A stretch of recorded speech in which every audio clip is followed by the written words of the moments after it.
فأعوذ بالله من الشيطان الرجيم. بسم الله الرحمن الرحيم. اقرأ باسم ربك الذي خلق، خلق الإنسان من علق. اقرأ وربك الأكرم. صدق الله العظيم. عزیز طلباء، جس میں پڑھنے والے طلباء آئندہ سال کے ہیں اور فارغ ہونے والے طلباء، ابھی اور حضرات سے بھی آپ نصیحتیں سنیں گے. درمیان میں میری بات بھی آپ تھوڑی سی پلے باندھتے چلے جائیں. یہ موقع ایسا موقع ہے کہ جس موقع پر لمبی بات کرنا آپ حضرات کے لیے بھی زحمت ہوگا اور جلسے کے اصول کے خلاف میں، اور اس کا عام طور پر فائدہ اور نتیجہ بھی نہیں ہے.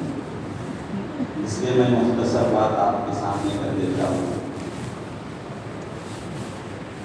کہ آپ یہاں پر ماشاءاللہ کوئی 8 سال، کوئی 10 سال، کوئی 12-13 سال، اور کوئی درمیان میں، اور کوئی صرف آخری دورے کے لیے یہاں پر تشریف لے کر آئے. اس مدرسے نے، اس ادارے نے آپ کو ایک شناخت دی ہے، ایک پہچان دی ہے، آپ کو ایک تشخص دیا ہے، آپ کے اندر ایک شخصیت سازی کا کام کیا ہے. اس اعتبار سے یہ ادارہ آپ کی زندگی کا سب سے عظیم و شان محسن ہے. جیسے ماں ہوتی ہے، زندگی کے اندر آدمی کی حیات میں ماں کا کوئی بدل نہیں ہوتا، اور ماں کا کوئی حق بھی ادا نہیں کر سکتا. یہ بھی آپ کی مادر علمی ہے. وہ واقعہ مجھے یاد آتا ہے جو واقعہ آپ حضرات بارہا پڑھے ہیں، سنے ہیں، کہ قادسیہ کی لڑائی ہو رہی تھی.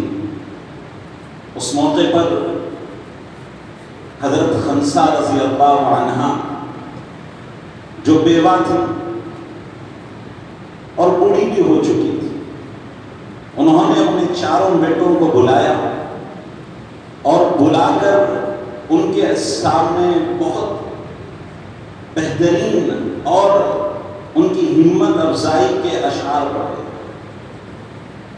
اور ان کو غیرت بھی دلائی، جوش دلایا کہ تم ایک باپ کی بیٹے ہو، ایک ماں کی اولاد ہو، میں نے تمہارے ماموں کو رسوا نہیں کیا.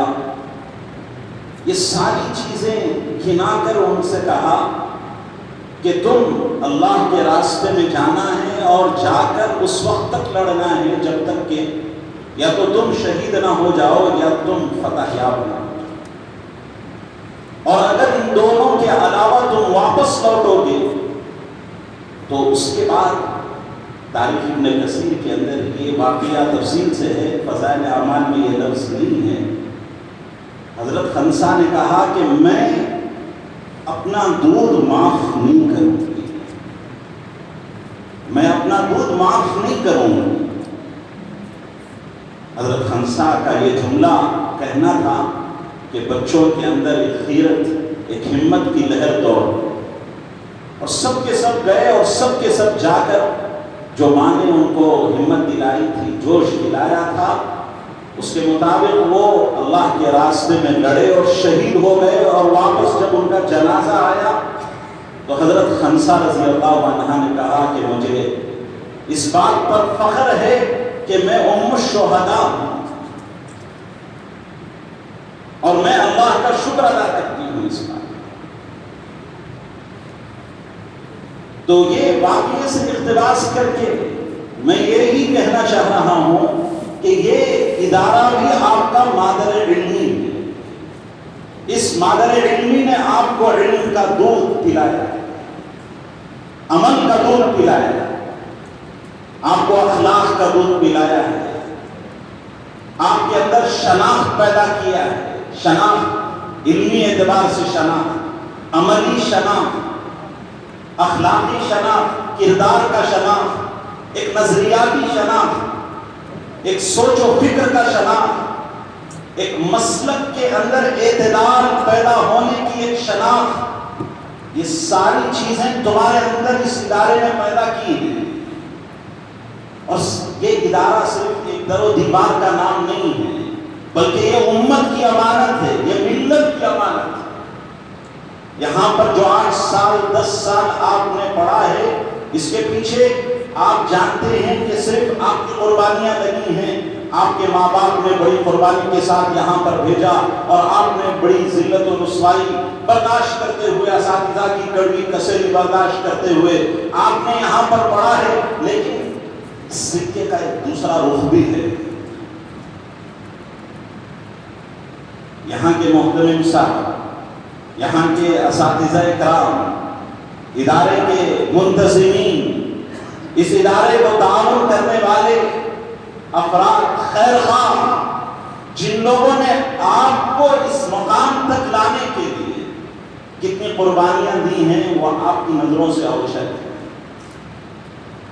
آپ کو اپنے ایک گھرانے کی قربانی دکھ رہی ہے، لیکن یہاں جو اساتذہ بیٹھے ہیں، ان تمام کے گھروں کی قربانیاں آپ کی نظروں سے اوچھل ہیں۔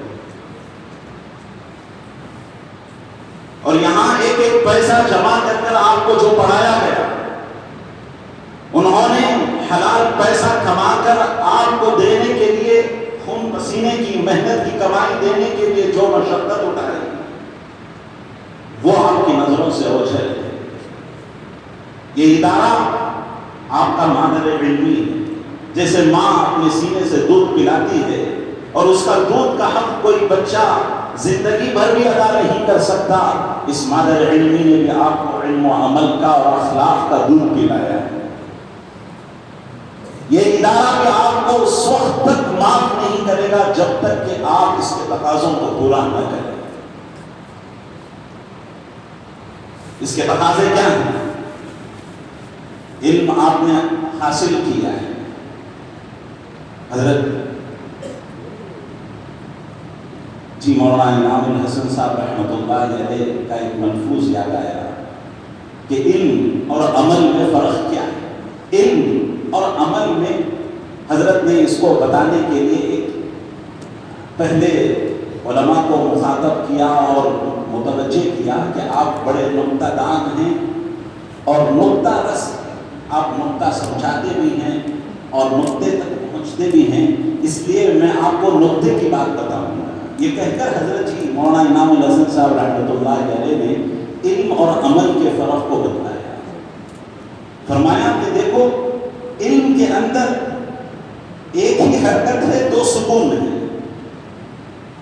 عین کے نیچے حرکت ہے، اور لام اور میم دونوں سکون ہیں، اور عمل کے اندر 2 حرکتیں ہیں، 1 سکون ہے۔ اس میں یہ نکتہ ہے، حضرت جی مولانا انعام الحسن صاحب رحمۃ اللہ علیہ نے فرمایا تھا کہ اس میں یہ نکتہ ہے کہ علم کے زمانے میں آدمی کی محنت صرف اپنی ذات کی حد تک ہوتی ہے، اس کی حرکت، اس کی تحریک صرف اپنی حد تک ہوتی ہے۔ لیکن علم کا میدان جب ختم ہو کر آدمی عملی میدان میں آتا ہے تو اس کی حرکت دگنا بن جاتی ہے۔ اب وہ صرف اپنی حد تک نہیں رہتا، بلکہ ساری امت اور ساری انسانیت اس کے سامنے ہوتی ہے۔ اگر آپ یہ سمجھیں کہ میں نے اپنے لیے علم حاصل کیا تو آپ غلط ہیں۔ آپ نے اپنے لیے علم حاصل نہیں کیا، اور نہ امت نے آپ کو اس ادارے میں اپنی ذات کے لیے علم حاصل کرنے کے لیے قربانی دی۔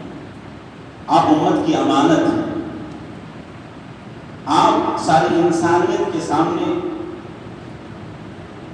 ایک متحرک بن کر، ایک مجاہد بن کر، ان کے تقاضوں کو، ان کے چیلنجز کو پورا کرنے کے لیے آپ اس ادارے سے فارغ ہو کر نکل رہے ہیں۔ بعض طلباء مدرسے سے فارغ ہو کر یہ ذہن لے کر نکلتے ہیں کہ بھائی ہمیں مستغنی بن کر کام کرنا چاہیے. اس لیے تجارت بھی کریں اور کہیں پڑھا لیں، کہیں امامت بھی کر لیں. یاد رکھیں ایک وقت میں ایک ہی کام ہو سکتا ہے، دو کام بھی نہیں ہو سکتے.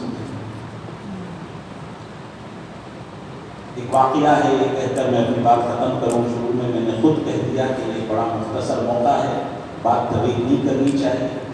حضرت شیخ الہند رحمۃ اللہ علیہ کا واقعہ یاد آیا. ان کے پاس ان کے زمانے میں دارالعلوم کے ایک استاد تھے، حضرت مولانا سہول صاحب رحمۃ اللہ علیہ. وہ تشریف لائے. ان کے دل میں ایک داعیہ پیدا ہوا، ایک جذبہ پیدا ہوا کہ مجھے بغیر تنخواہ کے کام کرنا چاہیے اور مستغنی بن کر میں تصنیف و تعریف کا کام کروں، امت کے اندر اصلاح کا اور امت کے اندر یہ سارے چیز بغیر کسی معاوضے کے کام کروں. اس لیے مجھے ادارے میں رہ کر اگر میں تنخواہ لے کر کام کروں تو یہ نہیں ہو سکتا. تو وہ حضرت شیخ الہند رحمۃ اللہ علیہ کے پاس آئے اور آ کر انہوں نے اپنا جذبے کا اظہار کیا، اپنا داعیہ پیش کیا. تو حضرت شیخ الہند رحمۃ اللہ علیہ سمجھ گئے کہ اب ان کو نصیحت کرنا اور ان کو بتانا کارگر نہیں ہوگا. اس لیے کہا کہ ٹھیک ہے مولانا، آپ ایک کام کریں، 1 سال کے لیے آپ چھٹی لے لیں اور آپ جو کرنا چاہتے ہیں وہ کر آئیں، پھر آپ اپنی رائے پوچھیں. تو حضرت مولانا سہول صاحب رحمۃ اللہ علیہ 1 سال کی چھٹی کی دارالعلوم دیوبند سے اور گئے، اور جو ان کا ارادہ تھا اس کو پورا کرنے کی کوشش کی. جب سال ختم ہوا اور آئے حضرت شیخ الہند کے پاس، رونے لگے اور کہنے لگے کہ حضرت میں غلط تھا، حضرت میں غلط تھا. اس لیے غلط تھا کہ حضرت میں یہاں پر رہ کر جو سوچ میری تھی کہ میں بغیر تنخواہ کے مستغنی بن کر تصنیف و تعریف کا کام کروں گا، تجارت بھی کروں گا، ملازمت بھی کر لوں گا، بالکل میں ملازمت کا تجارت کا ہو کر رہ گیا. میرے سے دین کا کام کچھ نہیں ہو سکا. آپ کو یہاں سے تجارت کرنے کے لیے، ملازمت کرنے کے لیے فارغ نہیں کیا جا رہا ہے. ہاں تجارت کریں، منع نہیں ہے، حلال ہے، مکروہ نہیں ہے، بالکل پسندیدہ ہے. ہمارے بڑے بڑے علماء، علامہ خصاب ہیں، علامہ بزاز ہیں، علامہ قدوری ہیں، یہ سارے کے سارے، خود حضرت امام اعظم ابو حنیفہ ہیں، یہ سارے کے سارے بڑے بڑے تاجر تھے، لیکن انہوں نے اپنا مقصد نہیں بنایا. ہمیشہ مقصد پر ان کی نظر تھی. اسی طرح آپ سے بھی میں گزارش کرتا ہوں کہ ادارہ جس کام کے لیے آپ کو فارغ کر رہا ہے اس کو آپ اپنا مقصد بنائیں. آپ کا مقصد کیا ہے؟ آپ کا مقصد یہ ہے کہ دین کے جس شعبے کو بھی آپ اختیار کریں، میدان عمل جس کا بھی آپ انتخاب کریں، اس نیت کے ساتھ کریں کہ مجھے اس میں پورے اخلاص اور استخلاص کے ساتھ اور استقامت کے ساتھ آخری دم تک جمے رہنا ہے. آئیں گی رکاوٹیں، بعض لوگوں کو ساتھ میں لینا ہے، بعض لوگوں کو نظر انداز کرنا ہے. یہ ایک اصول ہے، رکاوٹوں کا ایک اصول ہے. بعض لوگوں کو ساتھ لیں، بعض لوگوں کو نظر انداز کریں، لیکن کبھی کسی معنی اور رکاوٹ کی وجہ سے اپنے قدم کو پچھلانے نہ دیں، پھسلنے نہ دیں. اپنی ترقی اور اپنے تیز رفتاری کو کبھی سست رفتاری میں نہ بدلیں. یہ میری کچھ گزارشات ہیں، منتشر طور پر میں نے کچھ باتیں آپ کے سامنے کہی. آپ حضرات سے آخر میں یہی گزارش ہے کہ آپ حضرات یہاں سے فارغ ہو کر میدان عمل میں آپ قدم رکھ رہے ہیں. طلباء کے سامنے ایک بڑا سوال اب یہ اٹھتا ہے کہ مجھے اب کیا کرنا ہے. یاد رکھیں، کام خود آپ تلاش کریں. کوئی کام آپ کو دینے کے لیے تیار نہیں کھڑا ہے، اور جو بھی کام دین کا مل جائے اس کو عظمت کے ساتھ، چاہے مکتب میں نورانی قاعدہ پڑھانے کا موقع مل جائے، چاہے امام اور مؤذن کی خدمت مل جائے، اس کو عظمت کے ساتھ اسی سے کام کی ابتدا کریں. دیکھیں انشاءاللہ اخلاص اور استخلاص اور استقامت اگر آپ کے اندر ہو تو اسی کام کے اندر اللہ ایسی برکتیں عطا فرمائیں گے کہ جگہ آپ کی محتاج بن جائے گی، آپ جگہ کے محتاج نہیں بنیں گے. اللہ سے دعا ہے اللہ تعالیٰ ہمیں عمل کی توفیق نصیب فرمائے. میں نے وقت اگر زیادہ لے لیا ہے تو میں معافی کا خواہش کر رہا ہوں. اللہ تعالیٰ آپ حضرات کے یہاں پر پڑھنے پڑھانے کو بے انتہا، ہمارے اساتذہ کے پڑھانے کو، آپ کے پڑھنے کو بے انتہا قبول فرمائیں، اور آپ حضرات کے مستقبل کو اللہ تعالیٰ روشن بنائیں. اللہ تعالیٰ آپ کی ہر قدم پر اپنی مدد اور نصرت کو شامل حال کرو۔